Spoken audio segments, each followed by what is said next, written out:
kumekuwepo na mijadala mikubwa na mizito inayohusiana na masuala mazima ya matibabu.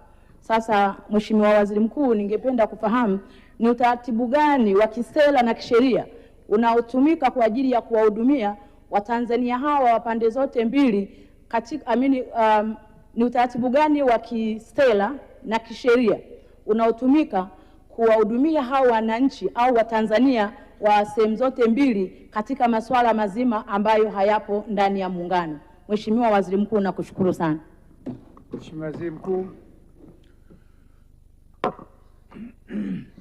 Mheshimiwa Spika, nakushukuru kwa kunipa nafasi hii. Nimshukuru sana Mheshimiwa Mbunge Agnesta Lambert kwa kulileta swali zuri, swali na kwa muda mwafaka, kwa sababu kama alivyosema na mimi ni kweli nimesikia majadiliano hayo yakiwa yanafanyika. Mheshimiwa Spika,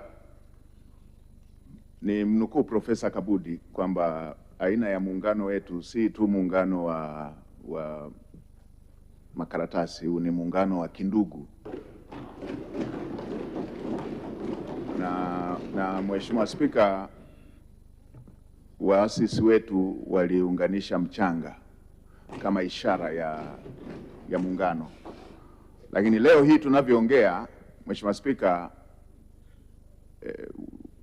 muungano wetu sasa umeshaunganisha damu, watu wameoleana, wameshakuwa ndugu. Mheshimiwa Spika, na mimi ni miongoni mwa Watanzania ambao hawaifahamu nchi nyingine zaidi ya Tanzania. Tumezaliwa nchi ikiwa imeshaungana kwa nchi moja inaitwa Tanzania.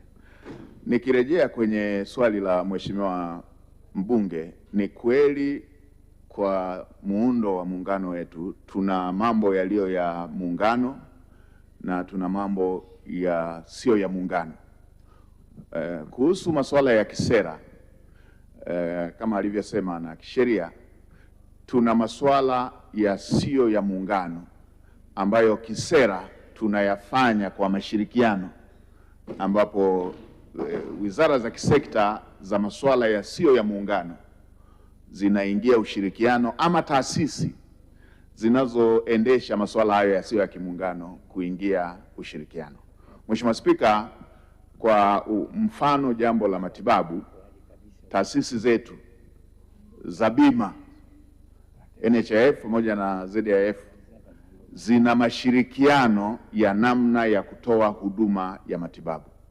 Na mashirikiano hayo ni yapi ambayo yaliingiwa kwa pande zote za muungano?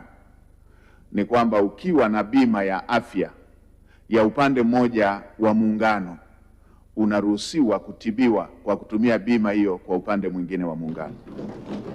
Kwa hiyo Mzanzibari mwenye kadi ya ZHIF akija kwa hospitali ambazo zinapokea kadi ya NHIF, anaitumia ile ile ya ZHIF kutibiwa. Hivyo hivyo na mtu kutoka Tanzania bara akiwa na kadi ya NHIF anaenda kwa hospitali ambazo wanapokea kadi za ZHIF anapokelewa na anapata matibabu. Mtanzania akiwa hana hiyo kadi, kama ambavyo kwa Mzanzibari akiwa hana hiyo kadi ya bima kwa Zanzibar atatakiwa kulipa keshi ili aweze kutibiwa. Hivyo hivyo na mtu wa kutoka Tanzania bara akienda bila hiyo kadi ya NHIF akiwa Zanzibar atatakiwa kulipa keshi. Na hivyo hivyo mtu kutoka Zanzibar akiwa hana kadi ya bima ya ZHIF atatakiwa kulipa keshi. Sasa ni nini kilichozua mtafaruku na majadiliano, Mheshimiwa Spika? Kuna utaratibu wa wale watu wasiojiweza ambao wanatibiwa bure, na sisi huku Tanzania bara tuna utaratibu wa watu wasiojiweza ambao wanapata huduma ya TASAF. Mheshimiwa Spika, kama ilivyo kwa Tanzania bara, tuna matatizo ambayo kila wakati na ni mambo ya kila siku tunahangaika kuhusu masuala ya uraia. Tuna watu wa kutoka nchi jirani huku kwa ajili ya kimahusiano, ngoja nisitaje moja moja, lakini mnajua wanaokuja. Na ninyi hapa mkifuatilia historia zenu mtakumbuka kuna watu tumesoma nao tukiwa tunapata boom pamoja. Tumesoma wote elimu ya sekondari, tumesoma wote elimu ya chuo. Mara baada ya kumaliza elimu ya chuo, huku akiwa amesoma kwa boom la Tanzania, unamsikia anashikilia ofisi nchi moja ya jirani kule. Sasa kwa Zanzibar na wenyewe wana kesi ya aina hiyo.